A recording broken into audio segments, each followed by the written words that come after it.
guys, time to show off another Kraken build. This is another 2.1 to replace the one that just went out last week. I think a video or two back, the pink abalone style one.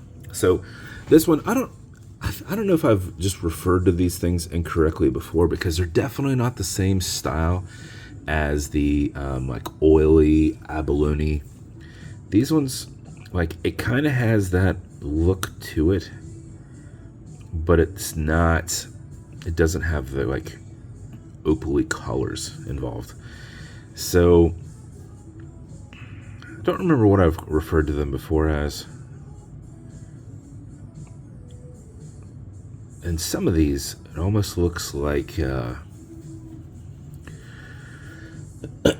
bunch of paint chips just kind of like flopped down, and they're at different angles, so they're given different colorways. This one, like that, kind of looks like a square, like its own thing.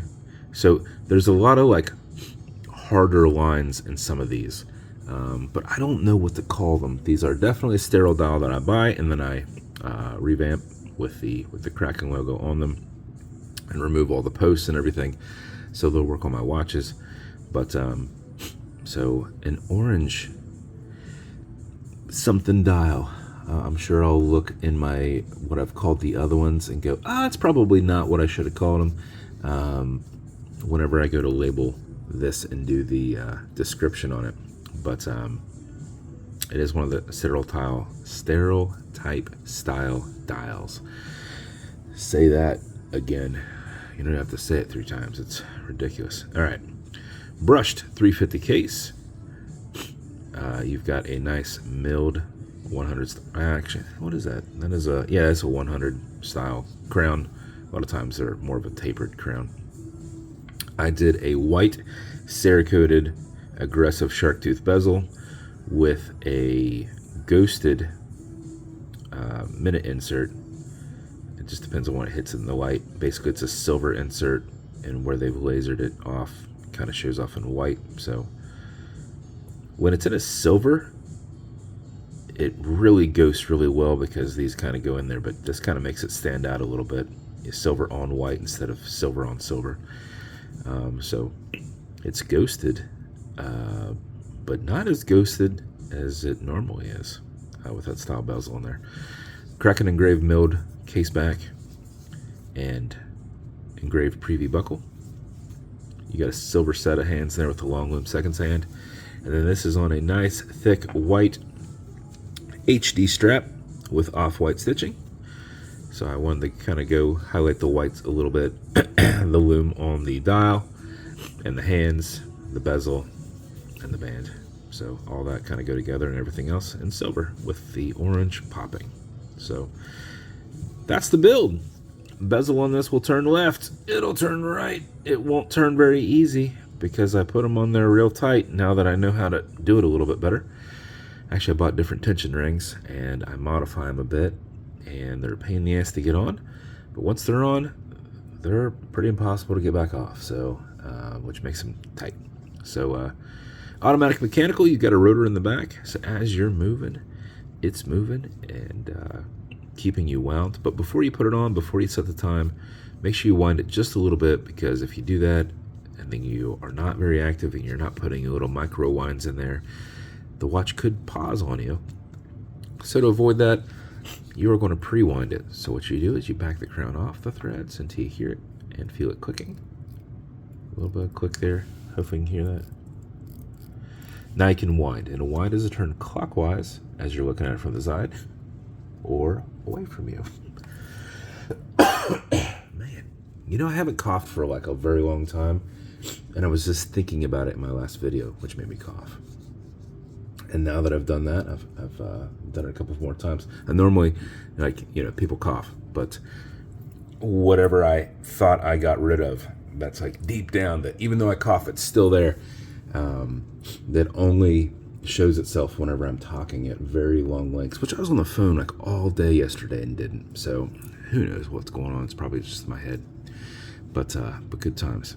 You're gonna wind it just a little bit, just away from you. Turning it towards you does not wind it, but it is a lot easier to keep your finger spacing and go back and forth. 4 or 5 seconds of that mixed with your rotor movement will keep your time throughout the day. And if you do it for another 4 or 5 seconds, you're going to max out your 31-hour power reserve. It's a 31-hour plus, more like 34. So if you'd wind it, set the time and set it down and not touch it, and in about 32, 3, 4 hours, it's going to stop. But if you're wearing it and you keep moving, you're going to prolong that 34 hours to when you stop wearing it. So when you're happy with your winding, you're going to pull it to the 1 and only click. And you can now set your time. It does not have a hacking movement, so that second hand is going to keep going.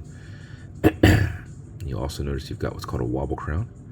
That deflects lateral pressure from going into the stem and into the movement, so when you're pushing and prying on it, you're not putting any adverse pressure on the movement or the keyless works. Alexa, what time is it? 11:03 a.m. is what I believe I just heard. Push this over, get it out of that time setting, and then wind it back down. And that is the build. As with every build, you're going to get matching beads, which they came up pretty close. Kraken engraved slider box with an Atlas pillow inside.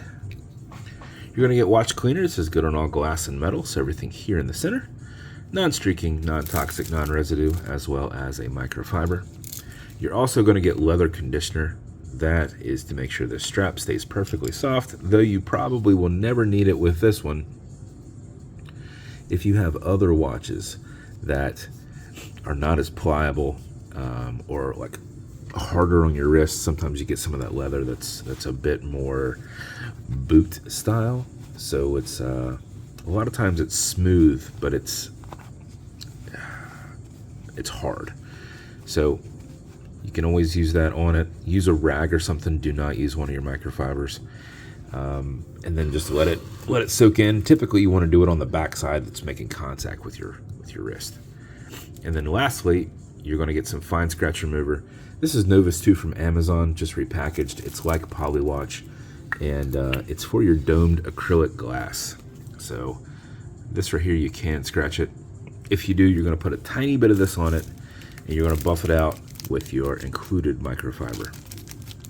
So if the scratch is up and down, just go left and right, doing circles, haze it, buff it out really good, and it should be gone. And if for some reason it's not, wait a little bit, let that solidify, and then revisit it. You are basically just kind of filling back that scratch and polishing it out. So if you scratch the case itself, use the green side of a Scotch-Brite and do single passes. Don't go back and forth to do a line, just do rounded lines and blend in that scratch. If you do it on the side, they're just go, horizontally or vertically, depending on how you're holding it. But those are straight lines going on the side. So that's the build. If it's going to you, thank you so much for your support. I hope you love it. If you want me to build you something custom and unique, reach out and I'll see what I can do. And if you want to continue to see videos like this, like and subscribe, so I put them up all the time. Thanks, guys.